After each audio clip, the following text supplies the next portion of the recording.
করেছিলাম, ওইটা ডাউন দিয়ে এক্স মডেল নিয়েছি। আচ্ছা, এমনি তাহলে বাইকের দিকেও কেমন কিছু? না, বাইকের দিকেও কোনো নেই। আমার স্কুটির ওলা S1X বেস্ট আমার কাছে তো বেস্ট মনে হয়েছে। কে এটা চালাচ্ছে, গাড়ি কেমন প্রবলেম দিচ্ছে না দিচ্ছে জানি না। কে আছে, অনেক লোক দেখছি, অনেক গ্রুপে আছে, এথার নিয়ে বড় বড় কথা চালছে। তবে আমি তো ডেলিভারি কাজ করি, আমি new town, Keshtopur, Rajahat area, মাঝে মাঝে মধ্যমগ্রাম, দোলতলা ডেলিভারি করতে আমি আসি। তবে ম্যাক্সিমাম টোয়িং যে গাড়িগুলো হয় না, ওই যে RS এর গাড়িগুলো, ওই গাড়িতে এথার গাড়ি আমি ম্যাক্সিমাম দেখেছি। আমার কাছে ছবি অনেকগুলো আছে।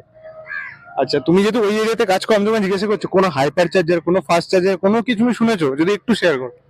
না, তেমন কিছু শুনিও নি, দেখিও নি।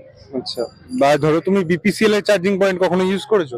না, আমি বাড়িতেই চার্জ করেছি। বাড়িতে চার্জ করো, ওইদিকে যাওয়া হয় না? ওখানে কেমন কি? না না না না না। ঠিক আছে, ঠিক আছে। হাইপার সার্ভিসে ইন্ট্রোডিউস করেছো বলা 10 তারিখে, সেটা কেমন চলছে যদি সেটা নিয়ে কিছু বলো।